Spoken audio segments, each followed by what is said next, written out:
আজকে সকালে একটা খবরে দেখলাম আমাদের কবি শ্রীজাত বন্দ্যোপাধ্যায় ইত্যাদি আরও অনেক বাংলার বিদগ্ধ বুদ্ধিজীবী যারা ঝপাং পড়াং সরাং ইত্যাদি কবিতার গুণমুগ্ধ ভক্ত ছিলেন, তারা কখনো একটা হেরিটেজ কমিটির মাথায় নয় এই কমিটির মাথায় নয় ওই কমিটির মাথায় বসে মোটামুটি সরকারি টাকায় মমতা ব্যানার্জির জমানায় 15 বছর ভালোই ছিলেন রসবসে আর কি।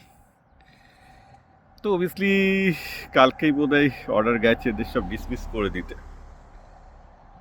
কেন একটা জিনিস বলার দরকার, শ্রীজাত বন্দ্যোপাধ্যায় হোক আর লাইক হিম যে কেউ সুবোধ সরকার ইত্যাদি আরও অনেকেই আছে যাদেরকে সরকারি পয়সায় কবি বানানো হয়েছিল, এবং সরকারি পয়সায় বেসিক্যালি যে গোটা বাংলা জুড়ে বিভিন্ন রকমের উৎসব চলতো, সেই উৎসবে শুধু এদেরই ডাকা হতো যেন এরাই কবি, আর কেউ কবি না। আমার নিজের ব্যক্তিগত অভিমত হলো যে মমতা ব্যানার্জি অ্যাকচুয়ালি বাংলার শিক্ষার তো ক্ষতি করেছেন আমি বলেইছি, কখনো আমি বাংলা সাহিত্যের এবং বাংলা সংস্কৃতি কতটা ক্ষতি করেছেন আমি বলিনি।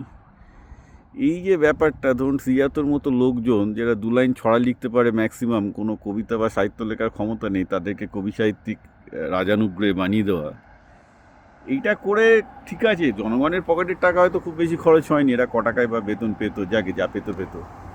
সমস্যাটা হচ্ছে এই যে এমন একটা ব্যাধিগ্রস্ত করে তুললেন গোটা সাহিত্য সংস্কৃতি সমাজকে, যে যারা একমাত্র তৃণমূলের পেড সাহিত্যিক, তৃণমূলের পেড সাংবাদিক হবে, তারাই একমাত্র সাহিত্যিক, বাকি আর কেউ কারো স্বীকৃতি নেই সাহিত্য হিসাবে। অ্যান্ড এটা খুব গুরুত্বপূর্ণ, মানে সরকারি স্বীকৃতিটা কেন সাহিত্যিকদের গুরুত্বপূর্ণ ছিল। ধরুন একটা সাহিত্যিককে এইসব টমিটির মাথায় নাই বা থাকলো, তা না থাকলেও যেটা হয়, সবাই জানেন যে আজকাল গল্পের বই উপন্যাসের বই বিক্রি হয় না, কেউ পড়ে না। এদের একমাত্র উপায় হচ্ছে বাংলার লাইব্রেরিগুলো যদি কেনে, বাংলায় কয়েক হাজার লাইব্রেরি আছে, তারা যদি 1000 কপি কেনে তো এটা লেখকের তাও কিছু পয়সা উঠে আসে। সেটাও সম্ভব নয়, কারণ সেখানেও ওই তৃণমূলের স্ট্যাম্প না থাকলে হবে না।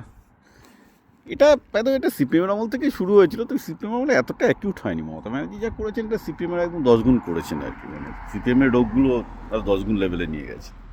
খুব দুঃখ লাগে দেখলে যে যে ভাষায় রবীন্দ্রনাথ জন্মেছেন, যে ভাষায় রবীন্দ্রনাথ লিখেছেন, আজকে তাদেরকে অপাং ঝপাং সমাজ সমেত কী সব ওরাং ওটাং এইসব কবিতা, আমিও সব মমতা ব্যানার্জির কবিতা শুনি। আজকে আবার শুনলাম উনি একটা ইংরাজিতে কবিতা লিখেছেন, সেটা আবার প্রতিদিন ছেপেছে, সেটা কবিতাটা আমি পড়লাম।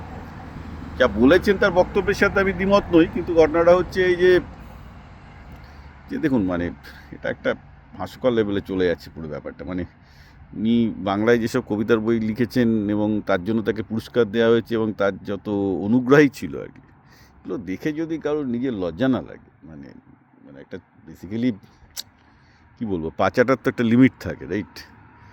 তো চুরিচাটার একটা লিমিট থাকে, লিমিট ক্রস করে গেছিলো। এবং ব্যাপারটা হচ্ছে যে শ্রীজাত বা এইসব লোকজন বা সুবোধ সরকার এই জন্যে কিস্তি খাবেন না কি, এই জন্যে লোকেদের উপর উদ্য নয় কি না, ঠিক আছে, এরা খারাপ লেখে, ভালো লেগে খারাপ লেগে, এটা সাবজেক্টিভ ব্যাপার, কারো ভালো লাগবে কারো খারাপ লাগবে, কিন্তু লোকে ক্রুদ্ধ এদের উপর এই জন্যে যে এরা দিদিকে বলার সাহস হয়নি যে এবার আপনি সাহিত্য চর্চাটা থামান, আপনি আগে মুখ্যমন্ত্রীর কাজটা ঠিকঠাক করতে পারছেন না, সেটা করুন আগে। সেটা না করে বেসিক্যালি উনি, মানে আর ঠিক আছে, ওনাকে মুখ্যমন্ত্রীর কাজ একটা গুরুত্বপূর্ণ কাজ, সেটাতে ফোকাস না দিয়ে উনি ওরাং ঝপাং টাপাং করে যাচ্ছেন, আর এরাও তালি দিয়ে যাচ্ছে, না দিদি তুমি কত বড় কবি। এগুলো নেওয়া যায় না। টাকা পয়সা যা গভর্নমেন্ট থেকে 2 পয়সা গেছে ওগুলো নেওয়া যায়। এরা যা কবিতা লেখে সেটা ঠিক আছে, কারো ভালো লাগবে খারাপ লাগবে ঠিক আছে, কিন্তু মানে এইসব দিদির ওই সব উৎপটাং কবিতারকে প্রশংসা করা, ওইগুলো জাস্ট নেওয়া যাচ্ছিল না, টু মাচ।